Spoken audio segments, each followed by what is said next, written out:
Hey, good morning, everybody. It's me, Richard, with Nightmares Anyone. So today's special guest is a brand new author that I found back in August. Her book, Ghost Mother, just hit the shelves in August of this year, 2024. I wanted to welcome Kelly Dwyer to the channel. I'm gonna talk to her about this book right here. It's her first foray into horror. Kelly has written two literary novels that came out in the 90s, but the focus is going to be on this one. I will leave all of Kelly's info down in the basement. Yes, I will leave you her author page link, info on how to get a copy of Ghost Mother, and yeah, so you guys, thanks for stopping by. As always, I'd like to ask you to hit that like, share, and subscribe button. And hey, we're going to pop in here just for a little bit and talk to Kelly Dwyer. So you guys, I'm going to step into the spooky basement. Not really. I'm going to stay right here this morning. You guys are normally used to seeing me in front of my books. But here we go, you guys. Let's welcome Kelly Dwyer. So I'm going to pop Kelly into the camera here. Hi, everyone. So how are you? It's good to have you on the channel. It's good to finally meet you face to face. Well, actually, Kelly and I have met voice to voice before, but not like this. So how are you? Are you getting ready for the holidays? Are you getting ready for Christmas? Good. Yeah. Thank you so much for having me on the show. I'm really happy to be here and yeah, excited for a new season. Yeah, it's a new season. Yeah, I can't believe it's December already. It's freezing here in California. I know you're in Wisconsin right now. Yeah. So I think we traded weathers. I left California in mid-November and it's warm and sunny and in the 50s here. So It's warm here, but it's freezing. It's only like 45 right now, and it's yeah. freezing. It's really cold. So I want to thank you so much for taking time out of your day to do this. I know it's crazy time of year, but everybody, like I said before, this book, Ghost Mother, is Kelly's first haunted house ghost story. And with Christmas right around the corner, everybody, this would be a perfect gift. It's a phenomenal read. And I'm not speaking that way just because I have Kelly here on the channel.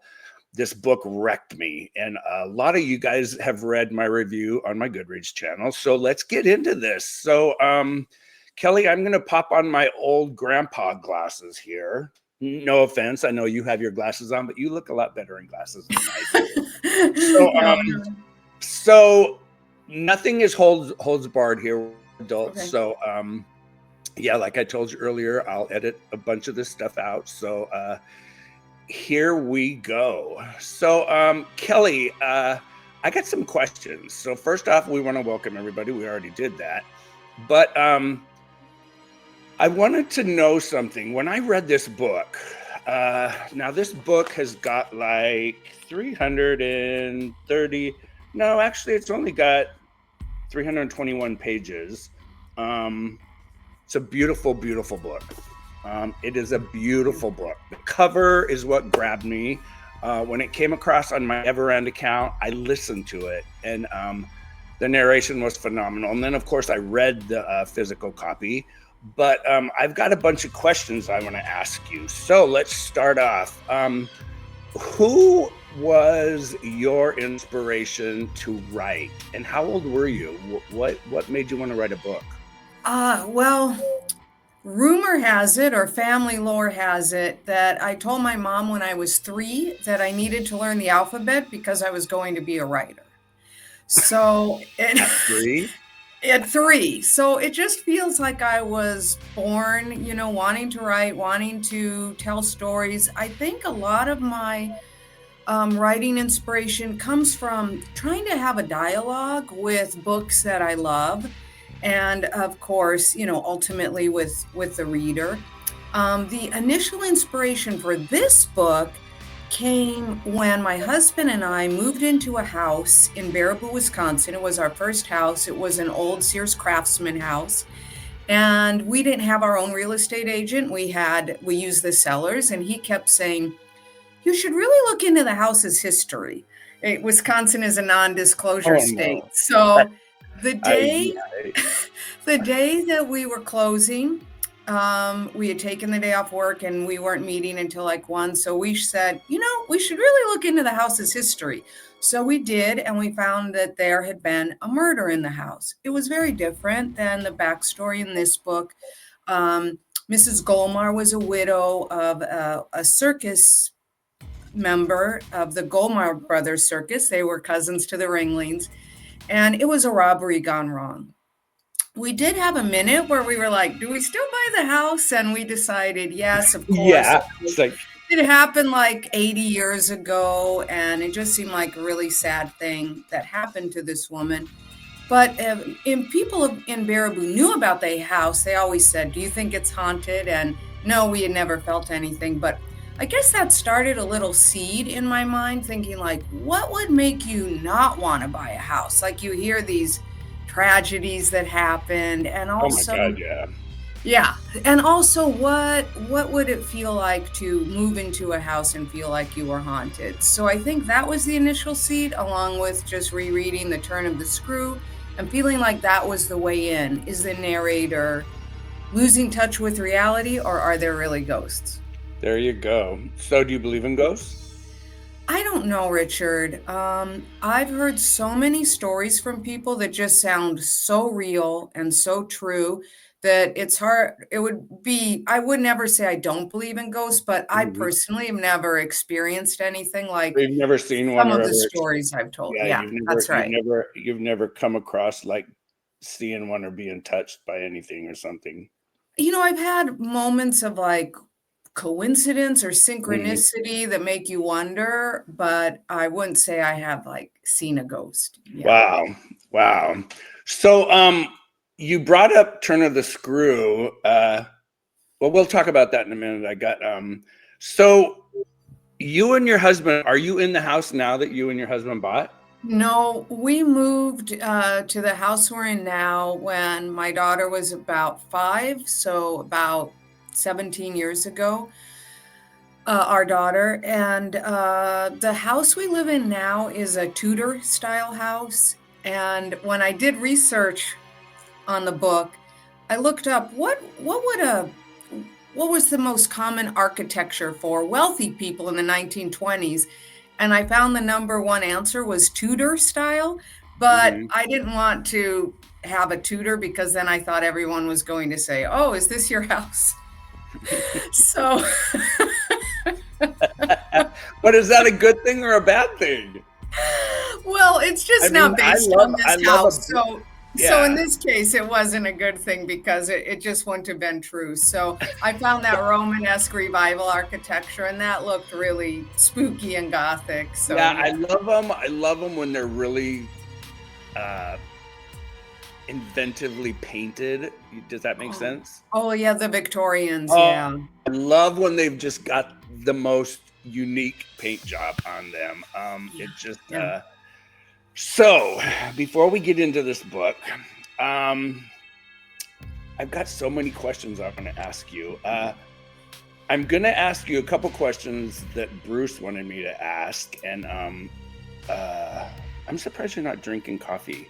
Are you a coffee girl or a tea girl? Oh, you got coffee? Yeah. Okay, good. So don't be, offended if I take a sip of coffee. I'm not ignoring you. It's just I have to Okay. have Cheers. cool. Cheers. Let's have a sip. Mhm. Okay, so this book, Ghost Mother, um, the characters of Lily and Jack. Now that what you've just told me about your house, I see a lot of comparison between you and Jack. I've never met Jack or Lily in person, and I've never met you and your husband in person.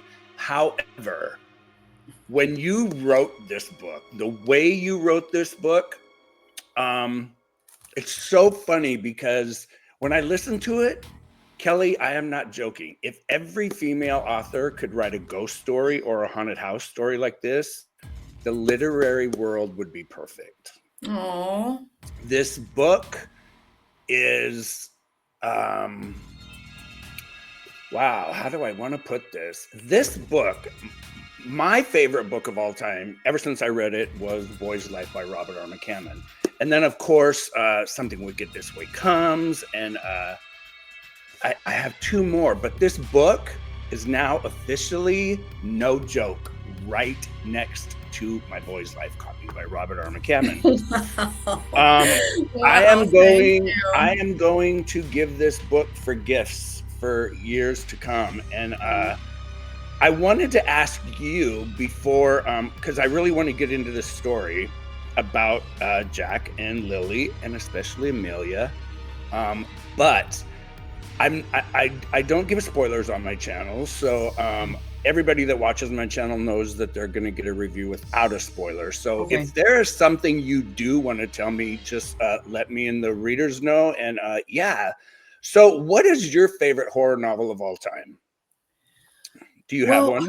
it's interesting because I didn't think of this really as a horror novel as I was writing it, and that's why I think maybe some people who aren't into horror still respond to it because, I wouldn't call it cozy horror because I hope it's spooky, but I think of it as Mm. like a literary psychological ghost story.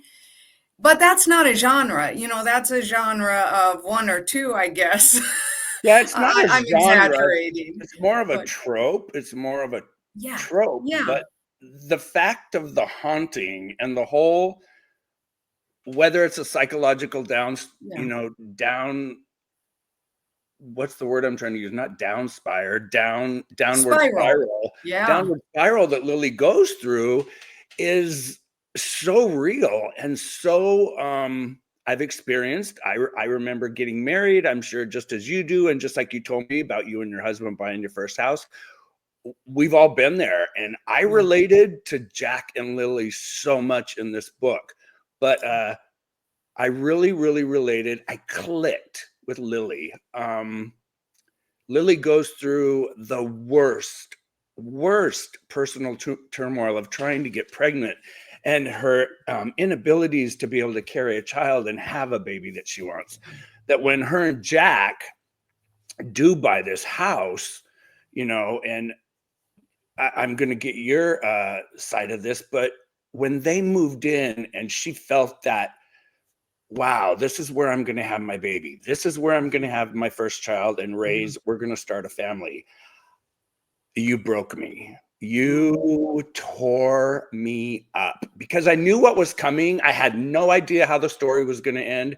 And that's why I loved it. But I just knew, wow, I'm going to love this woman. And I did. Being a grown man, I did. I connected to Lily. So it Well, was it was uncanny.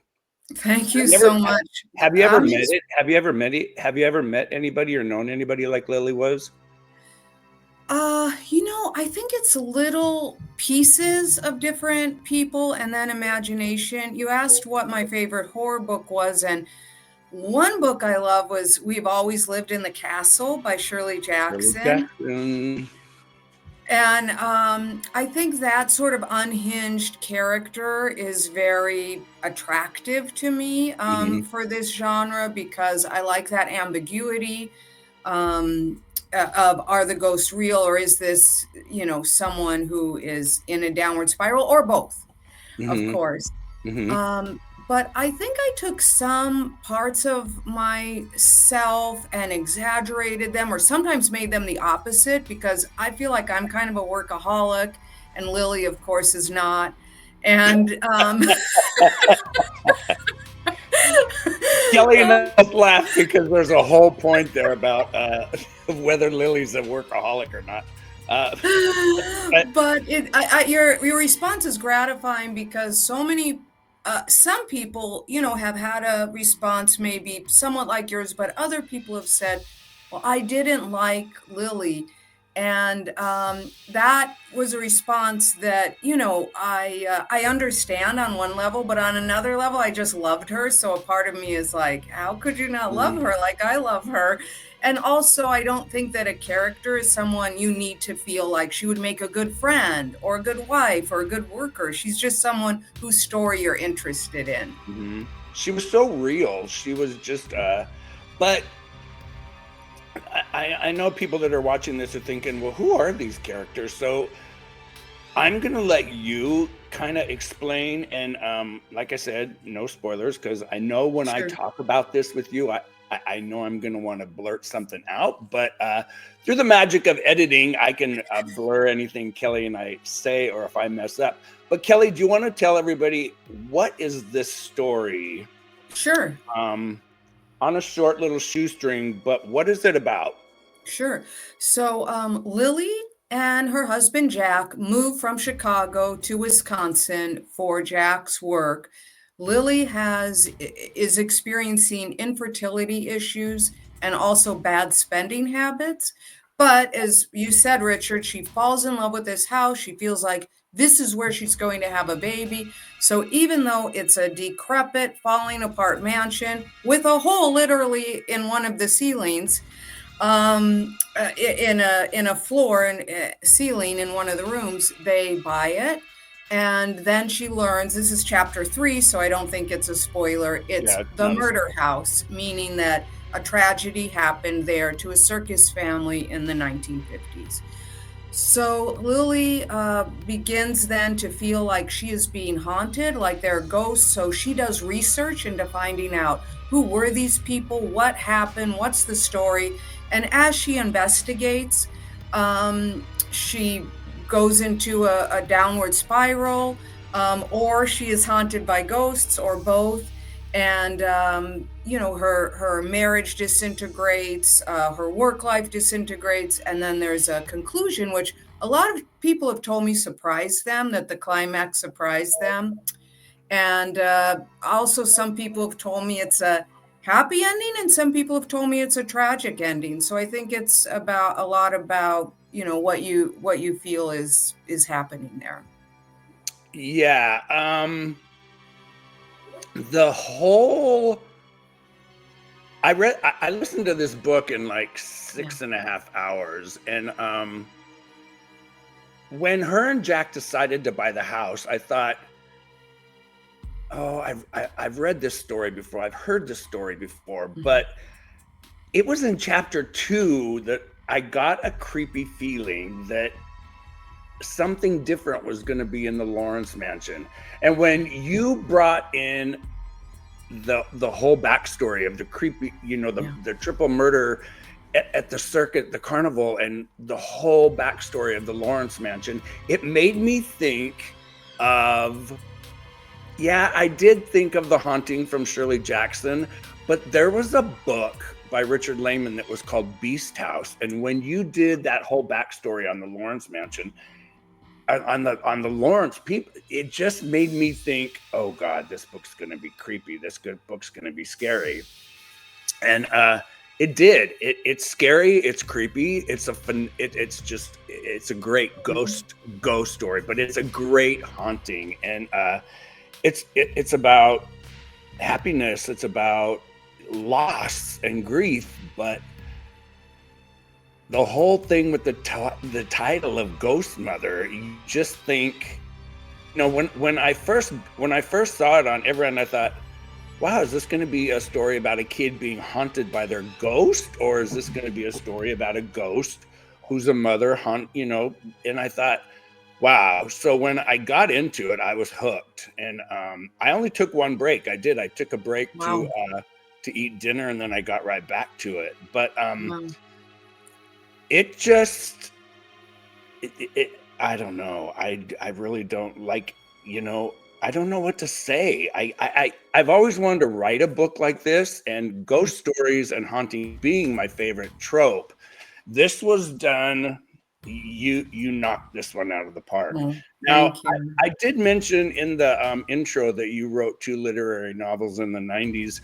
Why was such a long break? How long did it take you to write Oh, Ghost Mother? yeah, well, I'll definitely answer that question, but I just wanna comment on Yeah. what you said about the ghost story, and I just wanna say that my favorite ghost stories are stories where it's the people who are haunted, and I feel like that's Mm. what I tried to do with Lily. Like, obviously, the house was important, I tried to make it a character, Oh but God. I feel like, it was Lily was a haunted person to begin with. Mm. Um What took me so long? Well, there are a lot of reasons for that. One is that I did other things. I wrote flash fiction, I wrote plays, I started a charter school, I raised a daughter, You and the actually other, started a charter school? yeah. So Wow. Wow. it didn't last very long, but so I was doing these other things, and probably the book itself took me about 5 years to write. But that was, I mean, I got the idea 20 years ago, so it was in fits and starts, and then the pandemic, COVID was so sad for so many people and so many Oh, people suffered, but the silver lining for me was that I had time to finish my book. mhm. Yeah. That's good. That's really, really good. Yeah, COVID was a tragic. I mean, who would have ever thought in our lifetimes? I mean, Yeah. it's like, Yeah. whoo. So when I think of Lily and Jack, how can you not think of a villain and a hero? Um, I'm I consider myself, a villain. I mean, Maleficent's all over my house. Maleficent is my number one female crush that I could, if I could fall in love with anybody, it would be Maleficent. So, does Kelly Dwyer? Does do you prefer to be a hero or a villain? Well, the thing about both the heroes and the villains, I think I told you over the phone that I love fairy tales, and a lot of my flash fiction and plays are about fracturing fairy tales. So something that Gregory Maguire did in Wicked so Oh, well, and we're seeing that phenomenon now.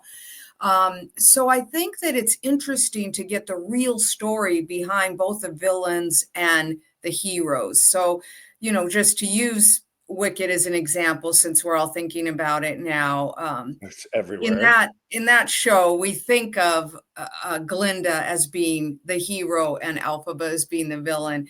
And I love how the book, the musical, and now the film have all delved deeply into that. So that's the answer to my question. Is I feel like if you delve deeply into any character, they're going to be both the hero and the villain. I mean, Mhm. even with Jack and Lily, who's the hero and the villain? I think they take Oh turns. God, I could easily say, but I don't want to. But it just, yeah, it just. I mean, with Halloween just being past us, it's like, yeah, how can you place Jack and Lily on that pedestal? And it's like when you think of haunted houses and ghosts, and then you hear the name Jack, you automatically think of Jack Torrance in The Shining. But Lily, like I told you earlier, Lily was my favorite character, and Yeah. she just.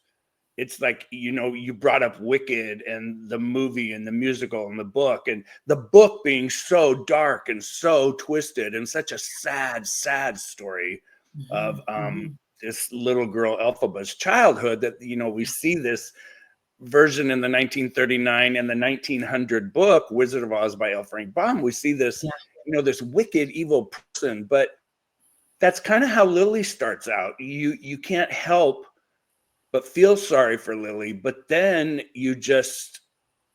I loved her. I loved, loved, loved this Aw. character. And she still resonates with me. And like I said, I've listened to it and I've read it. But we were talking, I don't even know well, I do know what I'm trying to ask you here, but I'm getting sidetracked. So you brought up Wicked. I think I asked you over the phone. So if somebody were to film this movie, if you were to ever have anybody, Netflix, Universal, anybody come to you and say, Kelly, or we would love to write a screenplay or film and adapt this book. Would you be the one who would want to write the screenplay, or would you give the honor in handing your works over to somebody else to adapt it? Well, 'Cause you've done a I lot. I mean, you've done a lot of stuff. I mean, who would have thought, go from starting a charter school and, writing flash fiction? But I mean, seriously, when you think of all that you've done a big array of different things. So it's like when you sit down and think, okay, do I want to take my first ghost horror book and adapt it, do I do it, or do you hand it over to somebody else? I feel like there's a practical answer to that question and a wish answer to that question. So I do have a film agent, and she does show it around. And so my wish would be, oh, I would love to write this screenplay, because I have written plays. I feel like it would just be so fun. Not that I Mhm, wouldn't trust someone else to do it, but just I love movies. I would love to see it as a movie. It would be so fun.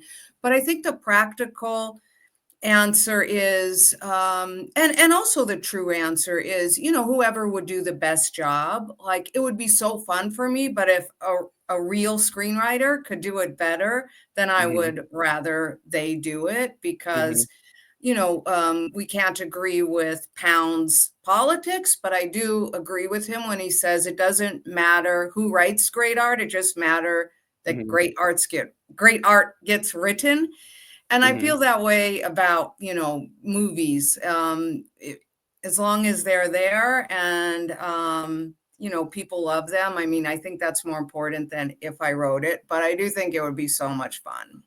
Oh god, yeah, because I mean, wouldn't kind of like writing a screenplay be kind of like writing a play? I mean, where you have Yeah. to write the characters, the title and the person and then what they speak. Wouldn't it kind of be the same? I've never written a screenplay and I've never written a play, but it when I see them on paper form, in front of me, I've read both screenplays before and I've Mhm. read many plays, but I kind of always thought it would kind of be the same thing. But when you went with your publisher, uh, how does one come up with who they want to publish a book like this? I mean, was this the same publisher you used for your two books, your other two books? No, the previous publisher was Penguin Putnam Inc., and I don't even know if that's the name of the company anymore, because, of course, there have been so many mergers and Oh god, acquisitions. yeah, But I yeah. have my same literary agent that I've had throughout my career, and he sent it to editors, and two made an offer on it, and we went with this one with Union Square and Company.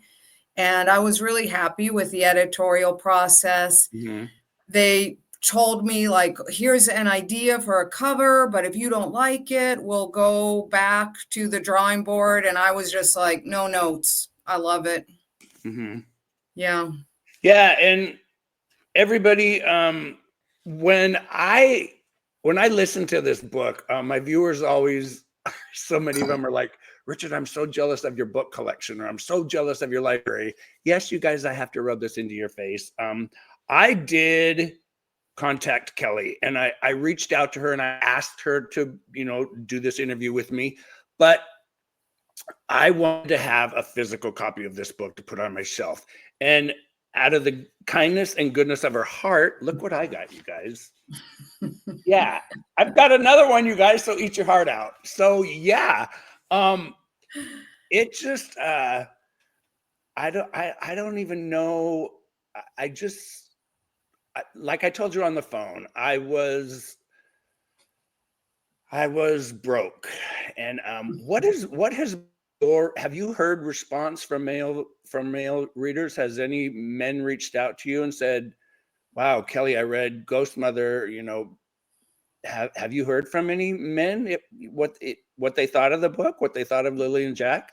Yeah, only a few. I mean, most people who have contacted me have been women, as far as I can tell, or as far as they tell me.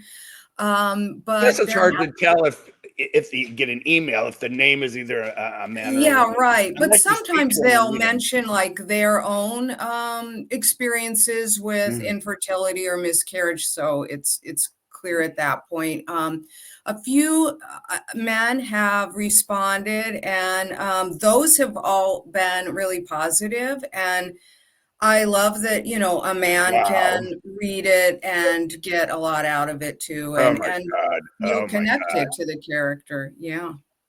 I was like 8 and a half when I first started reading, and I'm going to be 65 in January. And it's funny because I remember when I picked up Whatever Happened to Baby Jane by Henry Farrell. I was 8.5 years old and I was terrified, but I was hooked. Do you remember being a little girl, or were you a teenager when you read your first horror novel? Was Um, was was James your first horror novel author that you'd ever read, or May I think there was an earlier Stephen King in high school, but I certainly didn't respond to it the way I did to Henry James. But I always was drawn to horror movies more than horror literature oh, so as as a younger you person. were more of a visual scare. You wanted to be scared on the screen. Yeah, so I was 5 when my friend wanted to watch this vampire show on TV. My mom said no, so we went to her house and watched Was it it Dark there. Shadows or was it a movie? It was like Dark Shadows. It had that atmosphere. I'll have to ask my friend what it was. And we were so scared. We hid under the table. We put blankets over our head. We kept saying we had to go to the bathroom just to run in, and Was it in the daylight or was it at nighttime? it was broad daylight. And my friend said about 10 years ago, she was watching TV and it was just on TV and she watched it and she said, Kelly, it was the stupidest show you've ever seen. I don't know why we were so scared.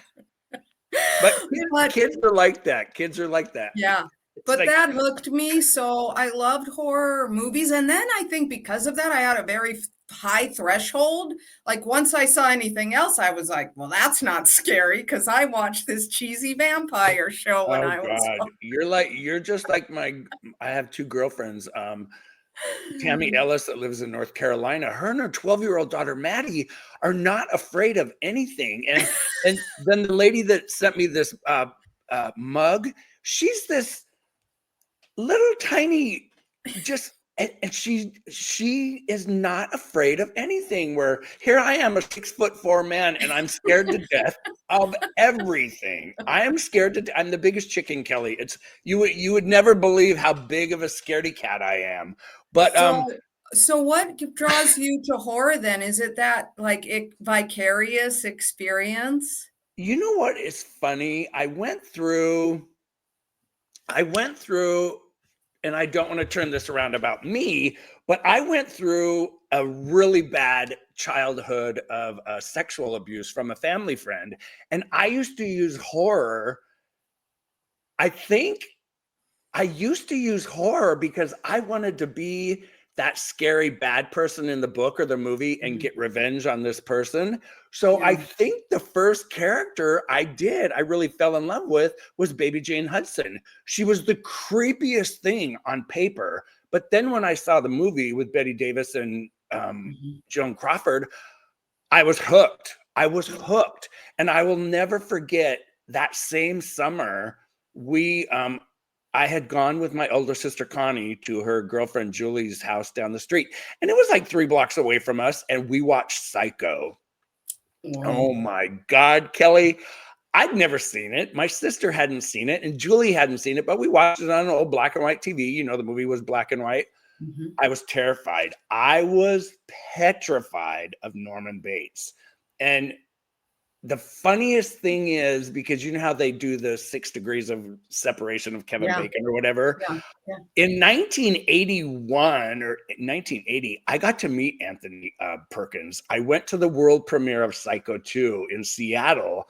And Wow. I have a picture and I have a signed shirt and everything from him. And I'm actually doing a diamond painting, a huge one of me, the photo of me with Tony Perkins. And he was he was the most gentle man, and he was this beautiful stolen spirit. But I knew when I was standing there next to him, I knew this was Norman Bates. And Yeah. I did. I turned to horror at a very young age, and I've been hooked ever since. I have read Well, I'm thousands. Yeah. I'm sorry that's the reason. I'm really sorry that happened to Oh, you. no, no, I no. do Yeah, feel that it was 6 years of hell. It was 6 years of oh, hell. I It was do feel awful. that a lot of us turn to horror because it is a safe way to be Oh scared. God, yeah. Yeah. Mhm, Yeah. mhm. And it's that escape. You can Yeah. you can just, you're gonna either come out of your bedroom or underneath the covers, or you're going to go home from the movie theater or the friend's house, like you were hiding underneath the dining room table in the broad daylight. You have to go home. And most of the time when we would go home as kids, then we were more scared than we were when we were, watching the movie or reading the book. Sure. But Yeah. I'm still that way. Yeah. There were times when I was reading Ghost Mother that I was thinking, oh my God, I've been here. I've been in this library. I've talked to people like this, that said, I remember when I was a teenager, my older sister, Ted Bundy, took her to her junior dance. And, My gosh. he was 12 years older than my sister. And it just, so horror and the reality of horror has really, I've been hit with it like a brick right across the face a couple times, but and like I told you on the phone, I have a big scar on my arm that probably goes from, oh my God, Kelly, it probably starts here and goes down to like here. Something grabbed me and it actually drew blood, and it's not that I ever thought it was something bad or evil.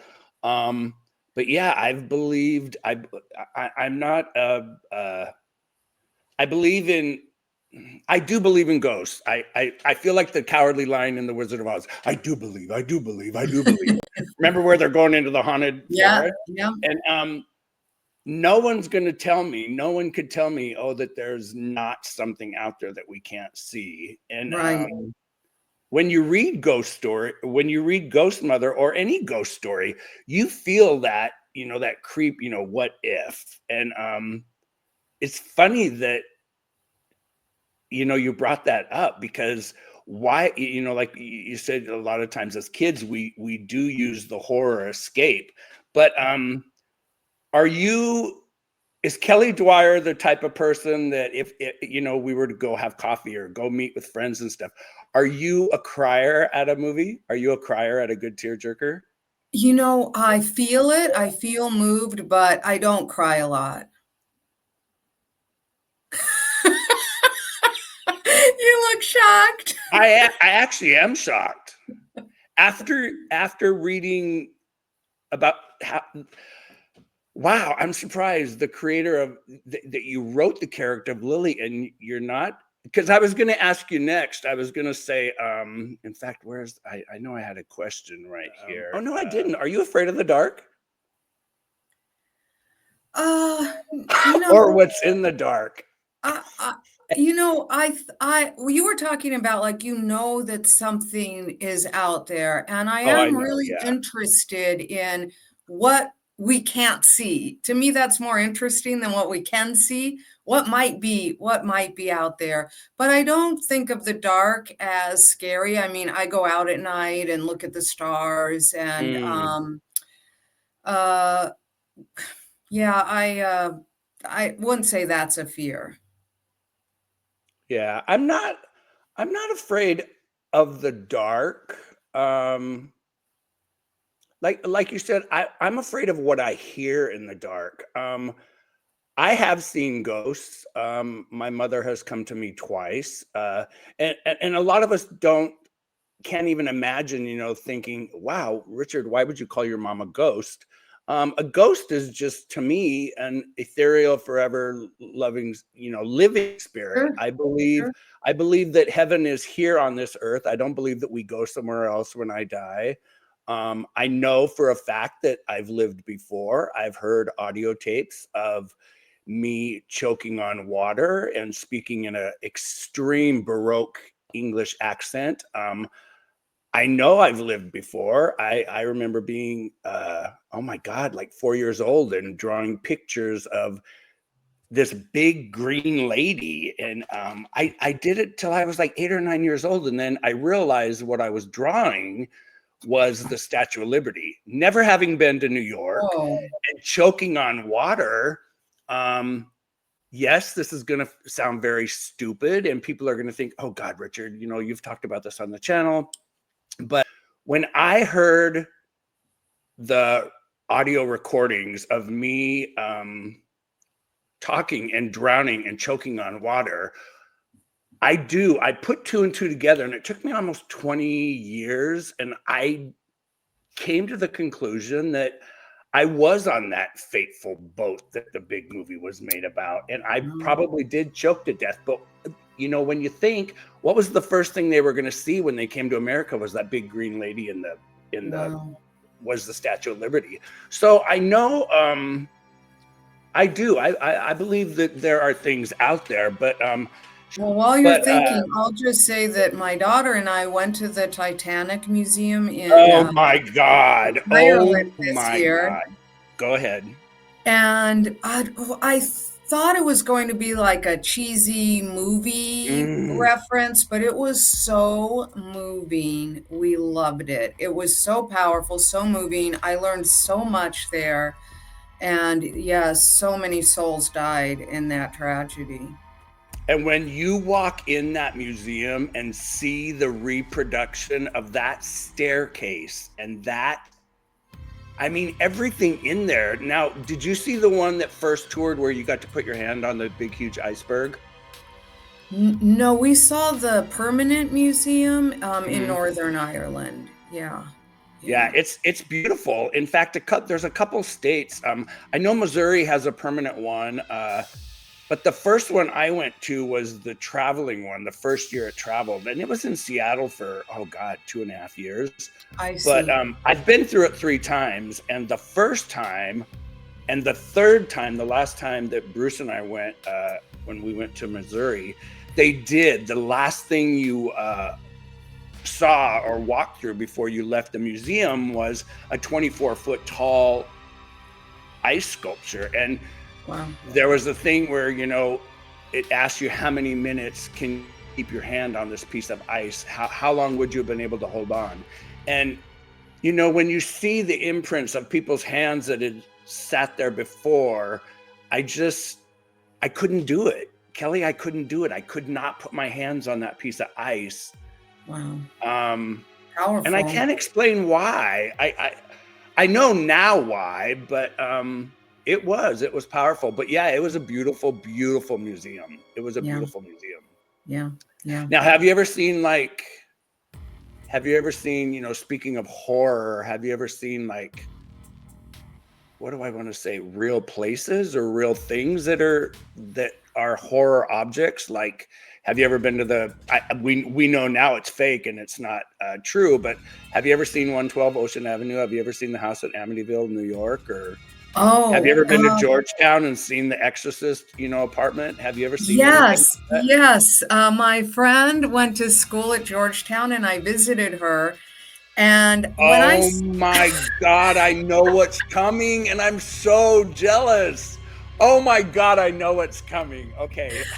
Well, I did say earlier that after having seen that vampire show, I really wasn't that afraid of movies, but The Exorcist did terrify me. That was the exception. I saw it when I was 16 and I couldn't sleep. The only way I got myself to sleep was telling myself, if Satan hasn't possessed me now, why would he possess me just because I just saw The Exorcist? I had to use logic to fall asleep. So I found it terrifying. So she was in class and I was like, well, I'm going to go see the stairs. And that was super spooky. I ended up running up the stairs because I got spooked. Yeah. People say it's actually terrifying to see that staircase. It was terrifying. And it's so funny because you think the stairs weren't even the things that were possessed or the scary thing, but you just think of Father Dwyer and at the end of him laying at that staircase. And yeah, we know how it was filmed. You know, when we watch it now, if you put it on pause, you can see the 1-inch rubber that was lined on each of the stairs. But when we first saw that movie, or when you first read the book, I don't care if you were 12 years old or 40 years old. Yeah. The book was terrifying, but the movie scared the shit out of me as a kid. Yeah, same. Yeah, and I remember seeing it for the first time at the drive-in with my older sister who went with Teddy to her dance. But she said, if you tell mom that me and her fiance at the time took you to see this movie, it's, we won't take you anymore. And I was terrified. Kelly, I was scared to death to go to Wait, so bed. you saw The Exorcist with Ted Bundy? No, I saw The Exorcist with my sister that went to her junior dance with Ted Bundy. She was now in her 20s, I and see. she was getting ready to get married. And I wanted to go see this movie so bad, and I wasn't old enough. I couldn't stand there was no way I could stand in line for 4 or 5 hours. And we had gone to see it at a drive-in, and my older sister said, if you tell mom that we took you, I'm going to beat the hell out of you. And I said, I promise I won't say. I promise. Kelly, when we got home, I was petrified. I was scared to death. And I remember my mom walking in from going to bingo, and she said, Richie, what is the matter? And I'm like, nothing. And I remember looking at her, and she said, okay, it's almost midnight. Come on, you got to go to bed. And I said, I'm scared to go to bed. And she said, did you go see that damn movie? And I said, no. Well, I started to cry. And then my mom said, you went and saw The Exorcist. I said, I did. And she said, there you go. That's what when you get possessed by the devil, I don't want to hear you saying, because, you went and saw that. Kelly, I was scared to death. I just knew that my bed was going to fly against the wall, or I was going to, Oh my the movie gosh. terrified It me. was so And it still scary. scares me to this day. It still scares me to this day. I just read the book that came out a couple years, 50 years, a 50-year legacy of horror or whatever. Mhm. Phenomenal book. I learned so much about the I gotta read backstory of that. Exorcist Yeah. and stuff. But when you said you saw the stairs, I'm so jealous, because I was going to go to Washington, D.C. Last spring and visit a friend who lives in Delaware, and we were going to go see the Georgetown Steps. And I didn't go on my trip, and I regret it so much, but I want to see this. I would be interested in knowing if you felt that way. I think we expect to feel a certain way over real places that have seen tragedy, but I think it Oh God. surprised me how this was in a way a fictional place. I mean, it was a movie set, but it still seemed to hold a kind of intensity to it, Oh my for God. sure. Now but Yeah. let's get back to the book. So I have a question for you from Bruce. So Bruce said, Richard, make sure you ask her. He wanted to know how you came up with the Bertie Lawrence character, and was she based on a real person? Oh, yeah, good question. So, for your readers who haven't, your viewers who haven't read it yet, Bertie Lawrence is one of the three characters in the backstory. So, Bertie Lawrence, her husband, Bobby Shawcross, and their daughter, Amelia, lived in the house, and that's what Lily investigates. So, Bertie was a trapeze artist in my mind, and I was very interested in the idea of like flight, what feeling like you can fly versus feeling imprisoned, whether it's psychological or real. I Ooh, good just way to made that. translate. Good way to translate that. I never thought of it that way. I just made up the backstory. It's took me a while. It took me three goes. And when I say three goes, I mean three beginning, with the beginning again, revisions to get the backstory right so that it Mhm. would feel like it was a reflective of Lily's and Jack's relationship, but also not be too perfectly connected because that wouldn't feel real. Mhm. Um, but yeah, I just made up the backstory. I thought, because in our real life, Mrs. Golmar had been involved in with the circus. I just thought that was a cool detail, and I wanted to include the circus history. Wow. Yeah. Wow. That's actually really, really cool. Hmm. I loved Amelia, and I'm not going to say anything else about Amelia. Um,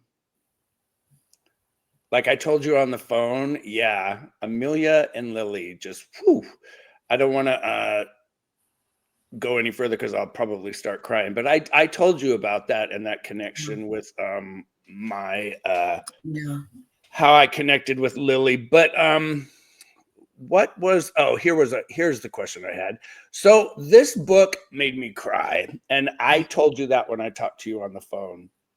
Um, does Kelly Dwyer act like, you said you're not a crier, but how do you I mean, I'm not saying that you're probably not an emotional person, because I'm sure you're emotional. You have a daughter, you know, Mhm. uh, how did you translate those feelings onto paper?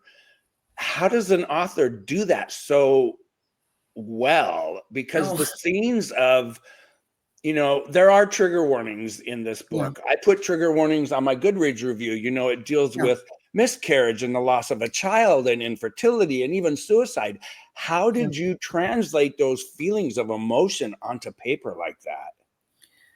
Oh, well, Do thank you you for write the it? I mean, do compliment, you and write it and then scratch it out and that's rewrite such a it? good question. I think, as I said, I tried to create a haunted character because I feel like, as Lily says, I'm the sort of person who ghosts would make themselves known to, or I was the sort of person who would think there were ghosts. So I, Mhm. I wanted to create that ambiguity. And I think to do that, she had to have a traumatic past. So I spent a lot of time just writing about her past, sort of free writing, things that maybe had happened to her. But I think the key about the emotions is to just create a scene where a scene is where one or more characters are in space and time, Oh, God. speaking or walking or thinking or dealing with something. So creating those scenes, knowing her backstory really helped me, I think, get into the emotions and create an emotional response. So did you base Lawrence Mansion on the house that you and your husband bought? No, no, that No? was a sorry, that was a That's all really right. cute little Sears Craftsman, just 3 bedroom, really just a cute little warm, cozy house. And of course, I imagine the Lawrence Mansion is something really grand. And Oh it my was a God. mixture of imagination, looking at pictures, and then a few houses I happen to have been in. Wow. So I just have a couple questions for you before I let you go. Okay, So, with this being your first uh, book into the horror, ghost, haunting genre, can we see more scares from Kelly Dwyer coming? definitely. Oh my So I God. Thank you. started my new Thank book in you. November. I went to a writing residency in Temecula. Now Beautiful. that's what you were doing when Yes. I talked to you. Yeah. Yeah, in the mountains in California. And I got there on a Saturday and started working on this new book on a Sunday. So it was very inspiring. And I just, a while ago, maybe months ago, I had been thinking of an idea and I knew it wasn't going to work. So I just wrote down all sorts of things I love, like dark fairy tales and movies and And scary Hollywood steps and and scary steps. yes, and spooky things. And that was the beginning. And I just started crafting a character and a story out of some of those things that I love. But yeah, there's a possible supernatural element. There's Oh, I cannot wait. thank you. I cannot wait. And then my last, I could go on forever with you. You're a very easy person to talk to. So are you. And I do have two questions because I wanted to ask you this ever since I talked to you on the phone. So in 19, let me put my glasses on. I don't know why I just don't keep them on, but I get the glare. Yeah. So in 1980, I was I was in Barnes and Noble at the time, and I had seen a book called Disturb Not the Dream. It's by Paula Trachtman. Have you ever read it? It was her only book she ever wrote, and then she sadly passed away of cancer. And Kelly, it's one of the most phenomenal haunted person story books I've read until I read Ghost Mother. Have you ever read this book? No, and I'm writing it down right now. Yeah, it's Paula Trachtman. It's Trachtman, and it's called Disturb Not the Dream. But it was her only book, and it became a huge. Now it's a cult novel. It's really, really. You'll find podcasts and you'll find groups that just it's almost got like a cult status. And there's another one. This was also this author's only book. This one came out in 1976. It was The Auctioneer by Joan Samson, Oh, yeah. Samson. Have you ever read The Auctioneer? No, but I've heard of that one. Oh my God. It's a slow burn psychological horror novel that once you read it, you will never forget it. It's like, when you ask me, is there evil out there? Is there things we can't see?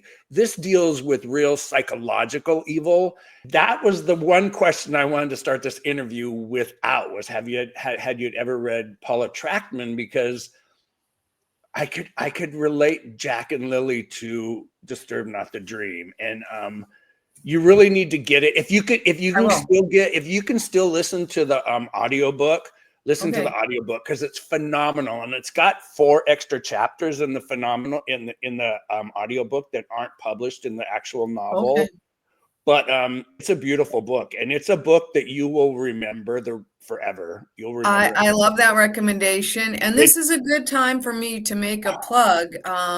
Ghost Mother is on Audible. I love the narrator. Oh my God, the narration is phenomenal. Everything on Audible is on sale right now, up to 80% off. So I'm going to look for Disturb Not the Dream. And oh my God, yeah, because it's on Audible. It's the narration of Ghost Mother was phenomenal. But yeah, read it, and they both, sadly, both the authors, Joan Samson and Paula Trachtman, they released that one book, and then they both tragically died of but they're books that will forever be on my reading list. And so will Ghost Mother. And you guys don't hesitate.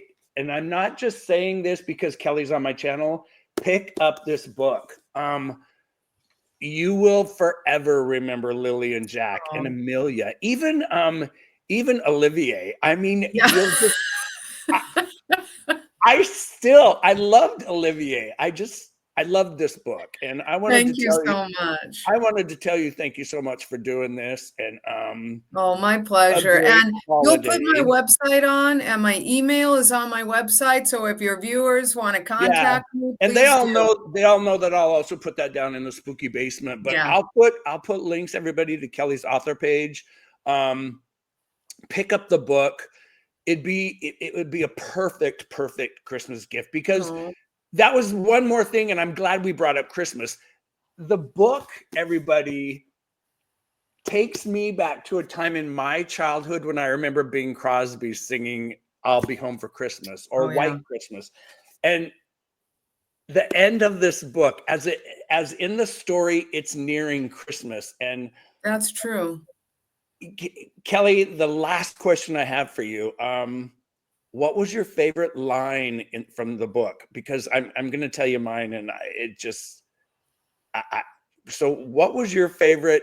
Do you have a little snippet or a favorite quote from the movie or from your book? I think that the first line, was love a dark tunnel? Basically, what was love like? I think that was a satisfying opening, even though I can't remember it now. So maybe you can read it. Oh my God! Which the opening? Yeah, the first line. The first line of the book is: does falling in love imply that you fall and keep falling, or that you fall and land into love? In other words, was love a dark vertical tunnel without end, or more of a soft, cushiony feather bed? That one. Yeah.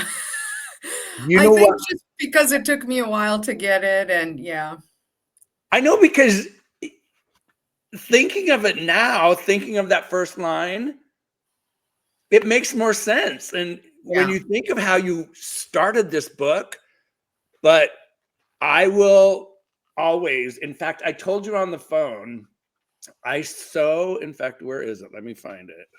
Here it is. On page 317, everybody, there is a poem in here that I'll bet I've read this poem 8 or 9 times. And I'm not a huge poetry fan, but this poem wrecked me. And it says, when I am dead, my dearest, sing no sad songs for me. Plant thou no roses at my head, nor shady cypress tree. by the green grass above me, with showers and dewdrops wet. And if thou wilt remember, and if thou wilt forget. Yeah, that's by It Christina makes me Rossetti. cry every time I So read it. beautiful. Was Yeah.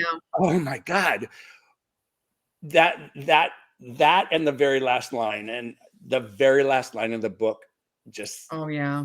I want to have either the poem, and that's where I need to ask you something. I either want to get the poem or that very last line tattooed Oh, that is so around sweet. my calf. So that poem, was that something out of your mind and concoction, or is that No, a famous poem, or is that a that's a famous poem. So I had originally used just a funeral poem that was used a lot in the 1950s because this was on the funeral card of Edgar Mm. Lawrence. But it turned out that the copyright information was confusing. It seemed maybe to be in the public domain, but maybe not. And that's what's So so hard. So to get away from it, I looked up funeral poems that would have been, written before 100 years ago, and I found this one by Christina Rossetti, which was written in the 1800s, and I just thought, oh, this is even better. This is perfect. So I am going to let you go. I'm going to tie this Okay. up. Once Thank again, you so much, Kelly, I Richard. want to tell you thank you so much. It was a blast. Hopefully this is not, we will have many more to come. We'll have to do another one with just talking about a horror movie or something that we've Oh, seen. that would But be fun. Well, I I had just a, want to thank you and your viewers because the horror community has just been so welcoming to me. It's just mm, felt like like home. And I yeah. just so appreciate your support and appreciate all of your viewers who read these books. It's Oh what you God, do is yeah. amazing. So thank you. Yep. It was a beautiful experience, and like I said, I've listened to it once, I've read it once, and it won't be the last time. So Oh, thank you I so much. you are welcome, and thank you so much for taking time out of your holiday schedule and your busy Oh.